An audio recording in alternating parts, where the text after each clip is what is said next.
Hey guys, what is going on? Welcome to my world of modeling. I'm Dan here, as always, and in this video we're changing things up again. We're going to be looking at the model railroad for a Christmas special, I guess if you want to call it that. Since the last video, not much has changed. I have some stuff changed so far. I pretty much have all of the foam board prepped out, and we're going to be looking at actually the track laying process right now, because that's where I'm at. So I want to go ahead and actually look at that real quick. Just as a kind of a quick video for you guys here. So, like I said, not much has changed since the last video. I'm just kind of still figuring some things out, just planning. But again, all of the bench work is completed. Still got to patch up this hole in the window, but so far it hasn't been too big a deal. It's actually pretty warm out here right now. I do have a small space heater over there in the corner of my workbench area. But right now it's actually 20 degrees out here on Christmas Eve. It's pretty cold out, but it's actually pretty comfortable in here, which is nice. So far this garage has really been nice because, again, these walls are insulated.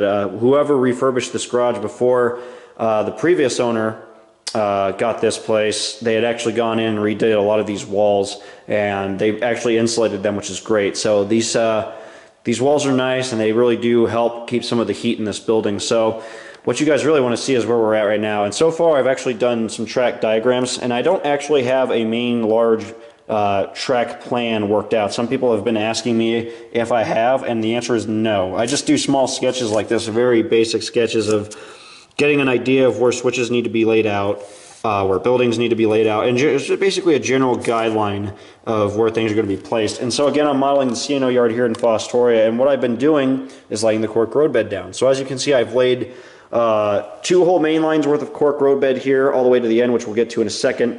And then I've started laying in the yard track section. So we have the yard track right here, and then there's actually a switch that leads to the main line. So there would be the main yard track here, which leads up to this switch, which leads to all these secondary yard tracks.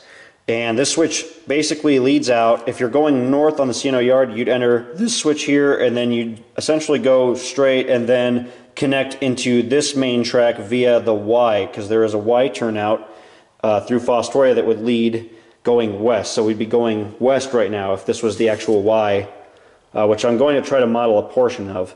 And so this switch here is what actually leads this connection to this main line, and then essentially the local would pull out, any kind of movement would pull out, and they would be able to use this switch to basically enter the main line if they were on the C&O right of way. This is their connection to the C&O to basically back cars to the landfill or to go to carry. So this is an important connection. Of course, I'm going to be modeling it here, but it is slightly compressed. The switch would be a little bit more over towards this direction, but again, because of compression, I'm going to be putting these switches relatively tight, but still have a pretty decent turnout. You can see it's still relatively smooth transition. I'm trying to keep these as smooth as I can get them without having to make too many cuts and too many modifications, but so far it looks prototypically accurate. And as you can see, I've brought out the C&O yard office, which I scratch built. If you remember, I posted this, I think last year I built this. I brought it out here and I've officially marked it in its final position to know exactly where it needs to be in conjunction with where the switches are, where the parking lot's going to be, because there's some car parking out here, and then where it leads into all the yard storage area and everything else, because there's a lot of crates and stuff where they keep spare parts for switches, rail, spare parts for that kind of thing. And so I've been trying to piece all that together. So the yard office has been a crucial step in figuring out the final placement of switches, main track, and everything like that. So I've been working all that out. None of this track is glued in place, only the road bed is. And as you can see, we've gotten these main switches in place temporarily, and I've marked off their location so I know exactly where to position this particular switch, this switch, so on and so forth. So as you can see, then I got this figured out. I'm going to have to cut a piece of flex track to fit this little gap here. And then we have the main yard track, which leads all the way down. This switch goes into this section here, which leads into this yard track. And then we have the engine track, which basically goes all the way down and then would essentially dead end right here. And there's basically a big ballast pile. It's just basically a rip track where they keep cars and stuff like that to be worked on. They keep the locomotives parked here, the cabooses, which they use in the yard. And then basically there's a large ballast parking lot out here with, again, a bunch of junk in front of the track. But this is the main area here where they will keep the locomotives. Generally will be this area here. There's also a little tool shed right here, some fuel tanks, so I'll be laying all that out and figuring that out as we go. But right now the priority is focusing on the main tracks, the yard tracks. So again, I have all the main cork roadbed glued down and in place, and it's ready to start receiving the track. So right now what I got to do is I'm waiting for more track to come in. Once the track comes in, I'll be able to start gluing the strips down. I'll start putting in insulated sections, stuff like that. I got to get some rail joiners too. I'll lay those out according to where they need to be on the module. I'll start cutting sections of track to size to fit in, like to make all these like little couplings, for example, where the switches, for example, things like that. That little section needs to be joined together. This section needs to be joined together, and then I need a short section for this section.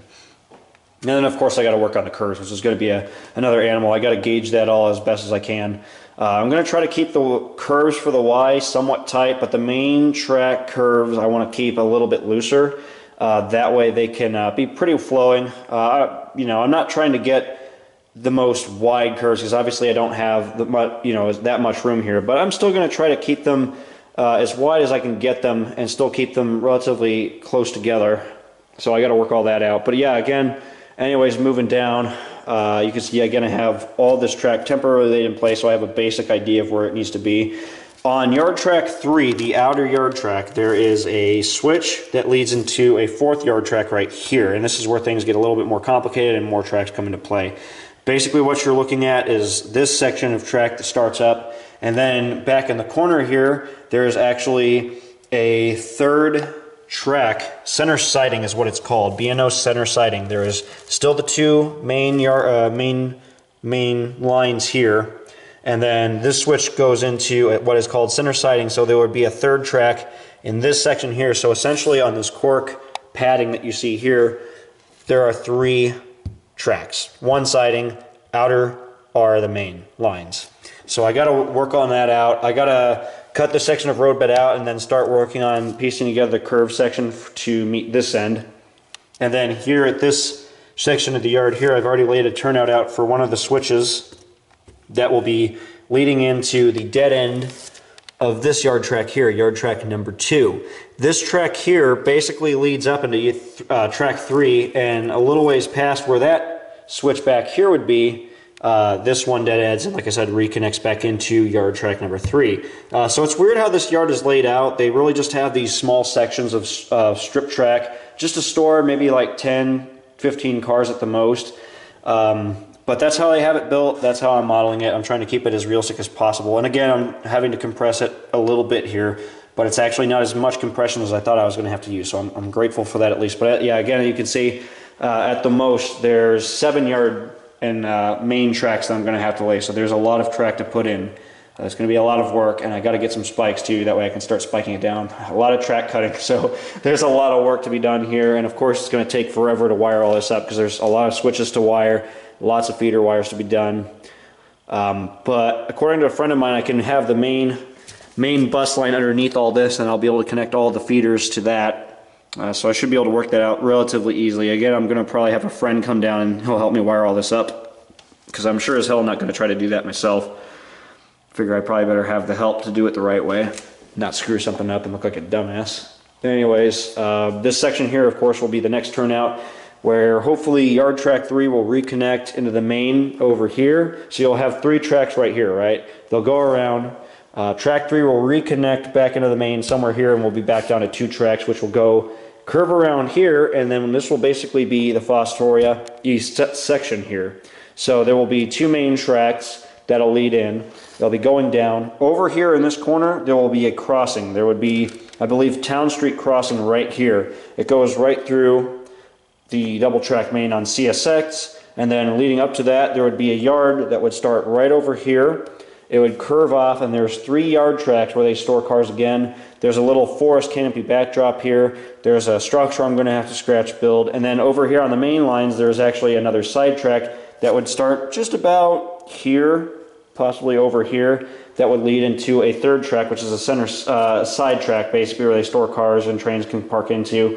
And it's basically flush with the ground. It's completely level with the ground, so that'll be cool modeling that. I'm just going to use some low profile roadbed to do that. And then of course I'll have all the yard tracks, which are pretty much level in the ground, so I'm going to basically be gluing flex track right to the foam board. So that's going to look pretty cool. And then, of course, it'll all be level with the ballast. There's a spindle bridge right here, and it all will lead all the way down. I'll dead end the yard tracks over here. The siding will go back into the main around here, somewhere over here anyway. I'll have all 3 tracks lead around, and then they'll connect. The centering will connect here, and then again we'll be connecting our switch for our yard track lead on this track somewhere around here too. So again, there's a lot of switches I got to buy still, but for now I'm not worrying about any of this. This is going to be a summer project. If I get this done right, I think I can have all of the C&O yard complete probably by summer 2021, and then maybe I'll be able to actually start laying track for these cutout sections by then as well. We'll see what happens. Again, I'm not rushing any of this. I'm just taking my time and planning it very carefully.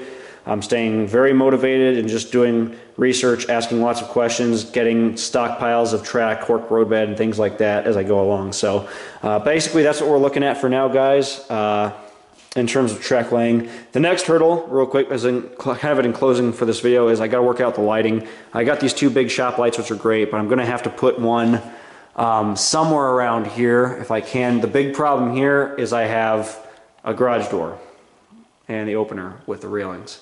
So I can't put one over here. And the problem is I have this dark spot right here, and even if I get some LED lights to hang out on this shelf, which I'm still going to do, it's only going to provide some lighting. I still need some kind of background lighting in this area, especially since this is the yard lead. So this would be the point where I'd be setting up my camera to take most of these videos. As you can see, I'd be kind of set up like this, and I'd be filming the locomotives and the cars rolling out this section of the yard. We'd basically be looking like we're parked in the parking lot, or we'd be sitting over here where the structure is, watching the trains exit or enter the yard. And of course back here where I want to be able to film trains switching over here, that's going to be a trick too, because you can see just how much dark shadowing there is. So there's still a lot of kinks I got to work out, and I'm trying to basically solve these problems one at a time. Over here I'm going to have an electrician come out, and I'm going to locate 2 outlets down below for a DCC system, because I'm going to probably have it over here, possibly. That or it's going to be over here. I haven't decided 100%, but either way I know I need 2 outlets down below. I don't want to try to use these 2 on both sides because they're above, and I don't want wiring showing up. It's already bad enough that I can't really do a background on this and cover those up, so I'm going to have to make do with what I can there. But you know, all little things I'll work on as I go, as the budget allows, time allows, that kind of thing. But we're getting there, guys. It's taking a little while, but we're going to get there. So I'm just being patient, and hopefully you guys are getting excited, more and more excited. I know I certainly am. I can't wait to get a yard locomotive in here and start switching some cars and running trains. It'll be a lot of fun. So anyways, that's going to pretty much do it for now, guys. Thank you for watching this video. Again, hopefully you guys have a wonderful Christmas for you guys and your entire families. Hopefully that all goes wonderful for you. Of course, be safe, stay safe. I'll see you in the next video. Take it easy.